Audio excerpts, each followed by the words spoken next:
2022 is getting close to its logical ending, and I decided to share 5 of the best books I've read and enjoyed so far. The first book is called The Tenant of Wildfell Hall by Anne Bronte. It's an epistolary novel and it's known to be the very first feministic novel. And it's about a young, beautiful woman that starts living in Wildfell Hall, and all of her neighbors want to find out about her past, who she is, but she kind of keeps all of them at distance, and for a very good reason, and her past is kind of a secret for everyone, but not for us readers. I think this book is must read for absolutely everyone, but especially for young girls, because we are always taught that a nice prince on a white horse is going to save us and he's going to be incredible and our life with him is going to be pretty. And sometimes life is not that beautiful, and sometimes life is not that nice, and sometimes marriages are worse than hell, and sometimes husbands are terrible and monstrous. So this book, I think, is a very good example of that. And if you want to read a story about a woman that chooses herself and her child's priorities over culture, tradition, and religion, this book is definitely for you. 10 out of 10. Keep both heart and hand in your own possession, till you see good reason to part with them. And if such an occasion should never present itself, comfort your mind with this reflection, that though in single life your joys may not be very many, your sorrows at least will not be more than you can bear. Marriage may change your circumstances for the better, but in my private opinion, it is far more likely to produce a contrary result.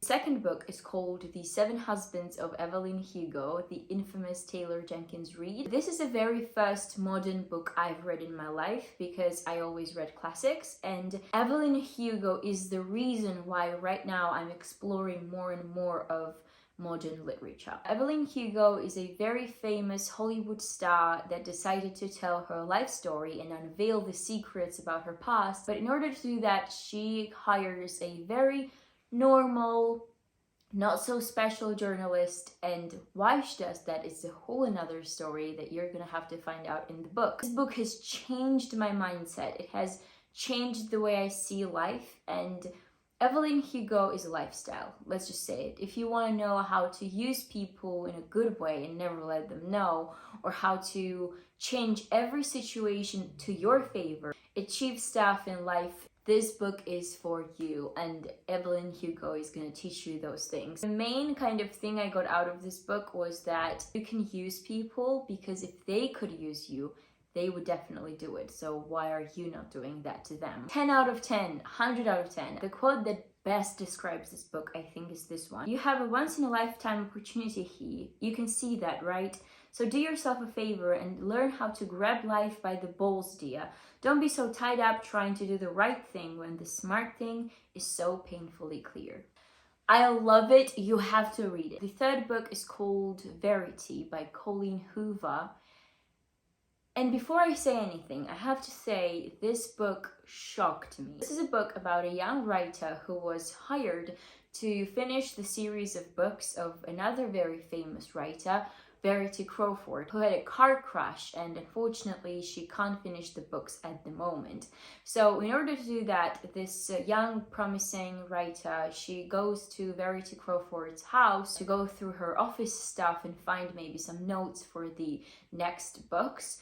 And during that, she finds some personal stuff, unveils some secrets, and this book is incredible. Can I tell you, in the middle of that book, I was like, I already know how this is gonna end. This is so sad because I already know what's gonna happen. And the book just completely turns over.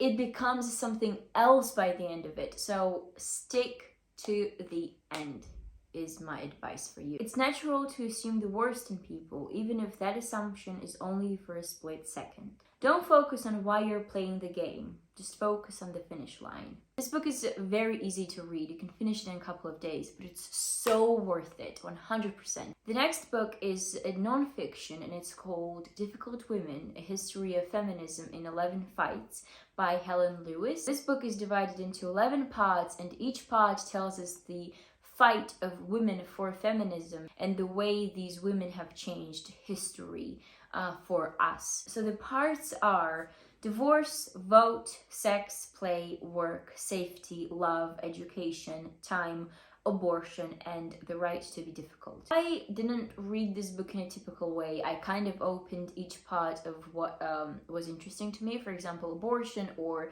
the right to be difficult, and then read it that way. It's just one of those books that you just have to read at least once in your life, just to know those names, to know the names of those women who have chosen to be difficult, who have chosen to not be useful and to be good and to be just normal, and they just chose to take the path of, no, I'm actually gonna be difficult, I'm actually gonna be hard to hide, hard to silence, hard to get rid of. You just have to know the names of women who have changed the flow of history and of feminism as we know it today. The fifth book is Home by Whitney Hansen. I'm sorry if I'm pronouncing the name wrong, but it's a poetry book, and it's something I've never read before because I thought there's no point, but her poetry on TikTok and Instagram just changed me on so many levels that I wanted to give it a go, and it did not disappoint me. If you are heartbroken, if you are healing, if you've already healed,